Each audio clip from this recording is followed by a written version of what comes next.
students, in previous lecture we discussed about the one sentence answers. Now we are going to start 3-4 sentence answer.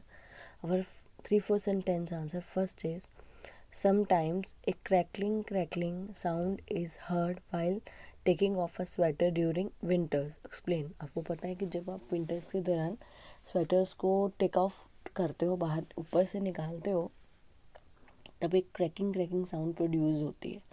ठीक है, तो वो क्या है, वो थोड़े थोड़े स्पार्क दिखते हैं आपको आपकी बॉडी पे. तो ऐसा क्यों होता है? Woollen clothes gate charge when they get rubbed with human body. अब वो चार्ज हो जाते हैं जब वो ह्यूमन बॉडी के साथ रब होते हैं. When woollen sweater is taken off, the electric discharge take place between the sweater and the body. अब इलेक्ट्रिक डिस्चार्ज हो जाता है when woolen sweater is taken off. The electric discharge takes place between sweater and the body. Okay, and some energy is released in the form of cracking sound. कुछ energy release होती है in the form of cracking sound. Okay, woolen clothes get discharged when they get rubbed with human body. When woolen sweater is taken off, the electric discharge take place between the sweater and the body, and some energy is released in the form of cracking sound.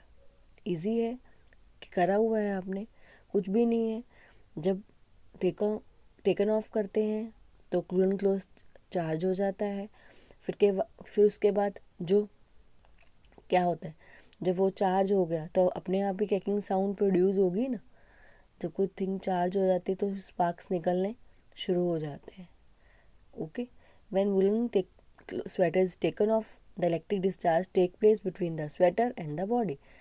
Take place ले लेता है, जगह ले लेता है electric discharge, and some energy is release in the form of cracking sound. उसके बाद energy release हो जाती है in the form of cracking sound.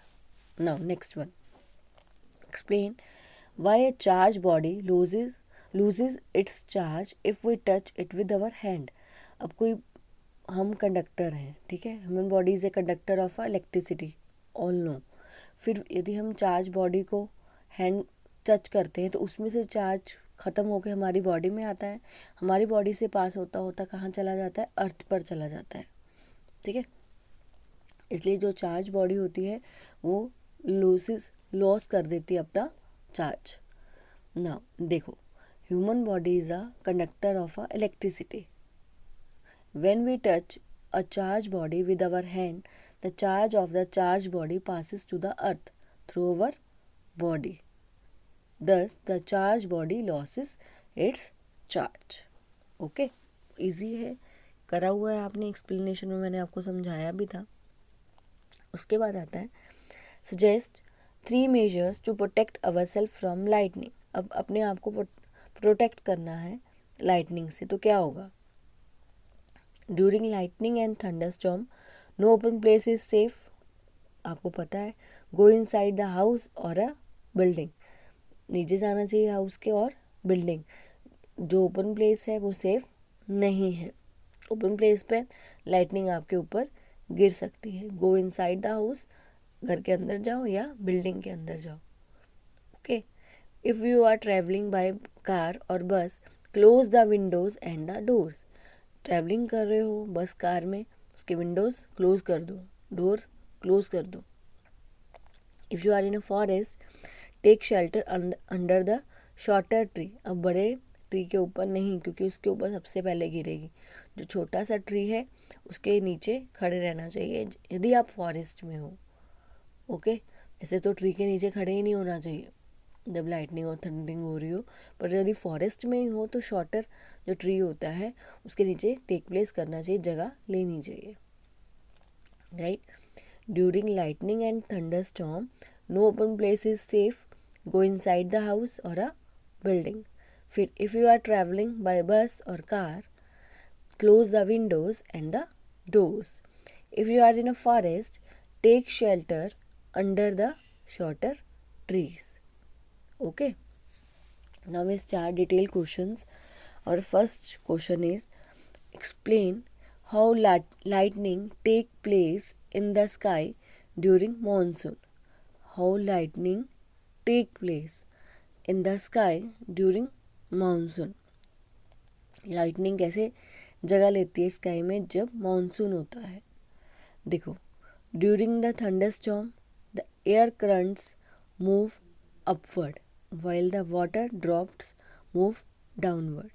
The air currents move upward or water droplets downward. These vigorous movement cause operation of charges.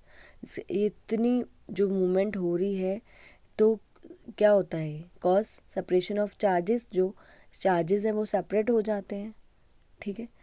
The positive charges collect near the upper edge of the clouds and the negative charges accumulate near lower edges. जो positive है ऊपर as पे collect हो जाते हैं और negative नीचे. फिर there is accumulation of positive charges near the ground also. Positive charges होते हैं ग्राउंड में.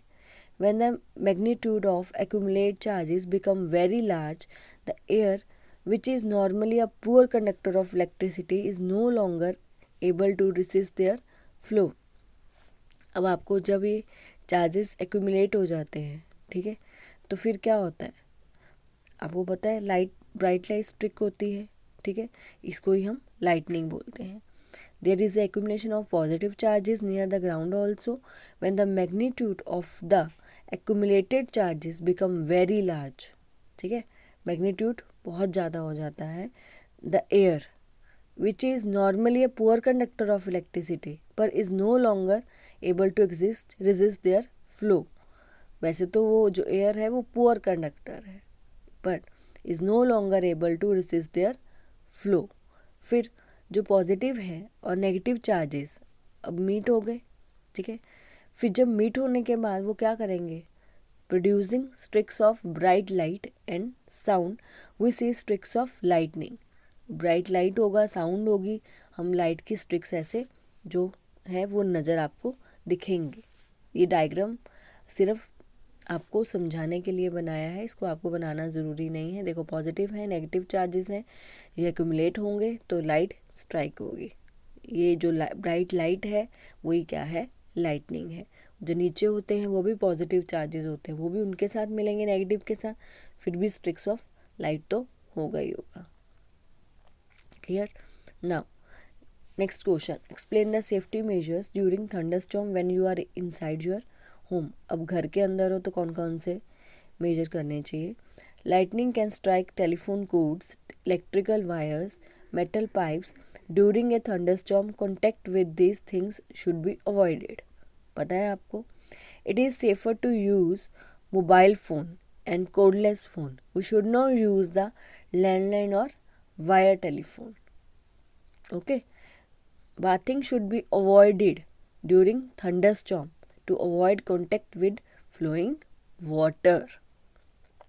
Electrical appliances like computers, TVs, etc. should be unplugged.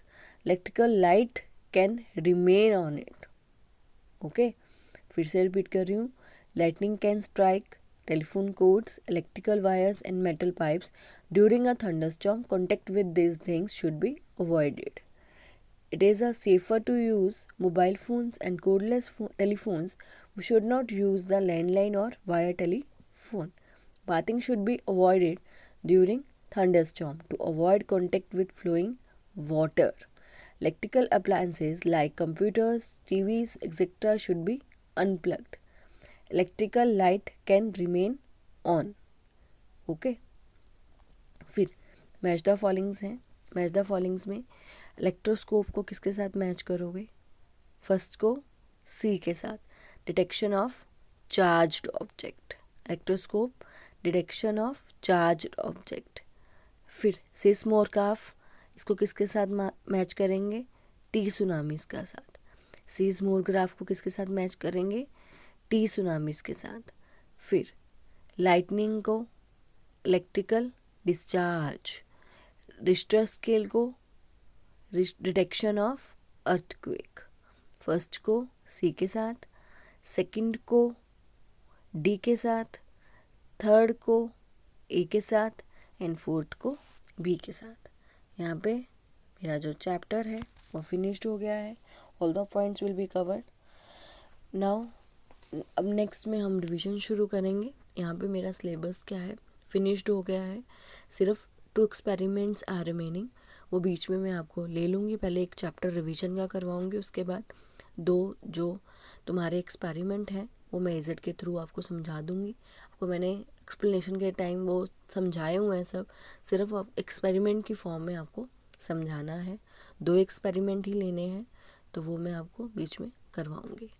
अभी नेक्स्ट पहले रिवीजन थोड़ी सी करेंगे, उसके बाद बीच में एक्सपेरिमेंट करवाऊँगी। ओके, आज का जो मेरा यहाँ पे है फिनिश्ड हो गया है। नेक्स्ट हम नेक्स्ट में शुरू करेंगे।